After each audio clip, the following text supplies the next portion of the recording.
Book 1, Chapters 16 through 18 of the Antiquities of the Jews, Volume 1, by Flavius Josephus. Book 1, Chapters 16 through 18. Chapter 16. How Isaac took Rebekah to wife.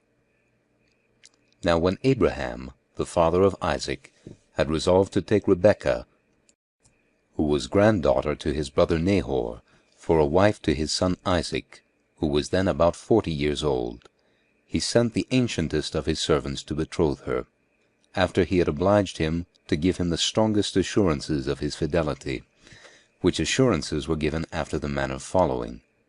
They put each other's hands under each other's thighs. Then they called upon God as the witness of what was to be done. He also sent such presents to those that were there as were in esteem, on account that they either rarely or never were seen in that country.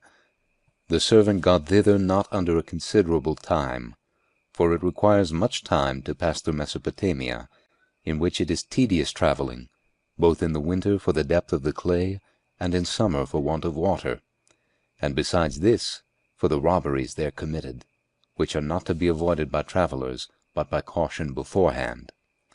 However, the servant came to Haran, and when he was in the suburbs, he met a considerable number of maidens going to the water. He therefore prayed to God that Rebekah might be found among them, or her whom Abraham sent him as his servant to espouse to his son, in case his will were that this marriage should be consummated, and that she might be made known to him by the sign, that while others denied him water to drink, she might give it him. With this intention he went to the well, and desired the maidens to give him some water to drink. But while the others refused, on pretence that they wanted it all at home, and could spare none for him, one only of the company rebuked them for their peevish behavior towards the stranger, and said, What is there that you will ever communicate to anybody, who have not so much as given the man some water? She then offered him water in an obliging manner. And now he began to hope that his grand affair would succeed, but desiring still to know the truth, he commended her for her generosity and good nature, that she did not scruple to afford a sufficiency of water to those that wanted it, though it cost her some pains to draw it, and asked who were her parents, and wished them joy of such a daughter. And mayst thou be espoused, said he, to their satisfaction, into the family of an agreeable husband, and bring him legitimate children. Nor did she disdain to satisfy his inquiries, but told him her family. They, says she, call me Rebekah. My father was Bethuel, but he is dead, and Laban is my brother, and together with my mother takes care of all our family affairs, and is the guardian of my virginity. When the servant heard this, he was very glad at what had happened, and at what was told him, as perceiving that God had thus plainly directed his journey, and producing his bracelets, and some other ornaments which it was esteemed decent for virgins to wear, he gave them to the damsel, by way of acknowledgment, and as a reward for her kindness in giving him water to drink, saying it was but just that she should have them, because she was so much more obliging than any of the rest. She desired also that he might come and lodge with them, since the approach of the night gave him not time to proceed farther. And producing his precious ornaments for women, he said he desired to trust them to none more safely than to such as she had shown herself to be, and that he believed he might guess at the humanity of her mother and brother, that they would not be displeased, from the virtue he found in her. For he would not be burdensome, but would pay the hire for his entertainment, and spend his own money. To which he replied, that he guessed right as to the humanity of her parents, but complained that he should think them so parsimonious as to take money, for that he should have all on free cost. But she said she would first inform her brother Laban, and if he gave her leave, she would conduct him in. As soon then as this was over, she introduced the stranger, and for the camels the servants of Laban brought them in, and took care of them, and he was himself brought in to supper by Laban. And after supper he says to him, and to the mother of the damsel, addressing himself to her, Abraham is the son of Terah, and a kinsman of yours, for Nahor the grandfather of these children was the brother of Abraham, by both father and mother, upon which account he hath sent me to you, being desirous to take this damsel for his son to wife. He is his legitimate son, and is brought up as his only heir. He could indeed have had the most happy of all the women in that country for him, but he would not have his son marry any of them. But out of regard to his own relations, he desired him to match here, whose affection and inclination I would not have you despise, for it was by the good pleasure of God that other accidents fell out in my journey, and that thereby I lighted upon your daughter and your house. For when I was near to the city, I saw a great many maidens coming to a well, and I prayed that I might meet with this damsel, which has come to pass accordingly. Do you therefore confirm that marriage, whose espousals have been already made by a divine appearance, and show the respect you have for Abraham, who hath sent me with so much solicitude, in giving your consent to the marriage of this damsel. Upon this they understood it to be the will of God, and greatly approved of the offer, and sent their daughter, as was desired. Accordingly Isaac married her, the inheritance being now come to him, for the children by Keturah were gone to their own remote habitations. Chapter 17. Concerning the death of Abraham. A little while after this Abraham died. He was a man of incomparable virtue, and honored by God in a manner agreeable to his piety towards him. The whole time of his life was 175 years, and he was buried in Hebron, with his wife Sarah, by their sons Isaac and Ishmael. Chapter 18.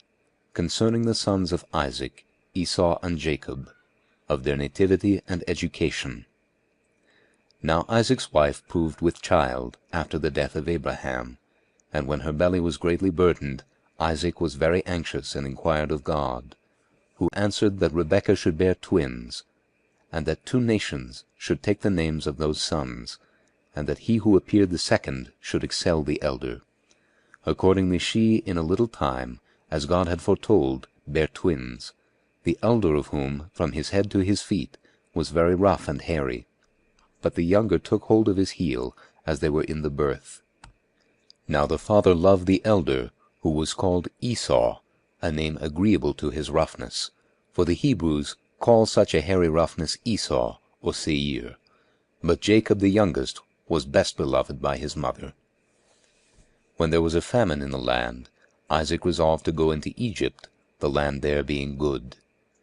But he went to Gerar, as God commanded him. Here Abimelech the king received him, because Abraham had formerly lived with him, and had been his friend. And as in the beginning, he treated him exceeding kindly, so he was hindered from continuing in the same disposition to the end, by his envy at him. For when he saw that God was with Isaac, and took such great care of him, he drove him away from him. But Isaac, when he saw how envy had changed the temper of Abimelech, retired to a place called the Valley, not far from Gerar. And as he was digging a well, the shepherds fell upon him and began to fight, in order to hinder the work. And because he did not desire to contend, the shepherds seemed to get to him. So he still retired, and dug another, and when certain other shepherds of Abimelech began to offer him violence, he left that also, still retired, thus purchasing security to himself, a rational and prudent conduct. At length they gave him leave to dig a well without disturbance. He named this well Rehoboth, which denotes a large space. But of the former wells, one was called Escon, which denotes strife, the other Sitena, name signifies enmity. It was now that Isaac's affairs increased, and in a flourishing condition, and this his great riches. But Abimelech, thinking in opposition to him, while their living made them suspicious of each other, and retiring showing a secret enmity also, he afraid that his former friendship with Isaac would not secure him, if Isaac should endeavor the injuries he had formerly offered him. He therefore renewed his friendship with him, Philok, one of his generals. And when he had obtained everything he desired, by reason of Isaac's good nature, who preferred the earlier friendship Abimelech had shown to himself and his father, to his later wrath against him, he returned home. Now when Esau, one of the sons of Isaac, whom the father principally loved, was now come to the age of 40 years, he married Adah, the daughter of Helon, and Aholibama, the daughter of Esebion, which Helon and Esebion were great lords among the Canaanites, thereby taking upon himself the authority, and pretending to have dominion over his own marriages, without so much as asking the advice of his father. For had Isaac been the arbitrator, he had not given him leave to marry thus. For he was not pleased with contracting any alliance with the people of that country, but not caring to be uneasy to his son by commanding him to put away these wives, he resolved to be silent. But when he was old, and could not see at all, he called Esau to him, and told him that besides his blindness, and the disorder of his eyes, his very old age hindered him from his worship of God by sacrifice. He bid him therefore to go out a-hunting, and when he had caught as much venison as he could, to prepare him a supper, that after this he might make supplication to God, to be to him a supporter and an assister during the whole time of his life, saying that it was uncertain when he should die, and that he was desirous, by prayers for him, to procure beforehand God to be merciful to him. Accordingly, Esau went out a-hunting. But Rebekah, thinking it proper to have the supplication made for obtaining the favor of God to Jacob, and that without the consent of Isaac, bid him kill kids of the goats, and prepare a supper. So Jacob obeyed his mother, according to all her instructions. Now when the supper was got ready, he took a goat's skin, and put it about his arm, that by reason of its hairy roughness he might by his father be believed to be Esau, for they being twins, and in all things else alike, differed only in this thing. This was done out of his fear, that before his father had made his supplications, he should be caught in his evil practice, and lest he should, on the contrary, provoke his father to curse him. So he brought in the supper to his father. Isaac perceived to be Esau. So suspecting no deceit, he ate the supper, and betook himself to his prayers and intercessions with God, and said, O Lord of all ages, and Creator of all substance, for it was thou that didst propose to my father great plenty of good things, and hast vouchsafed to bestow on me what I have, and hast promised to my posterity to be their kind supporter, and to bestow on them still greater blessings. Do thou therefore confirm these thy promises, and do not overlook me, because of my present weak condition, on account of which I most earnestly pray to thee. Be gracious to this my son, and preserve him, and keep him from everything that is evil. Give him a happy life, and the possession of as many good things as thy power is able to bestow. Make him terrible to his enemies, and honorable and beloved among his friends. Thus did Isaac pray to God, thinking his prayers had been made for Esau. He had but just finished them, when Esau came in from hunting. And when Isaac perceived his mistake, he was silent. But Esau required that he might be made partaker of the like blessing from his father that his brother had partook of. But his father refused it, because all his prayers had been spent upon Jacob.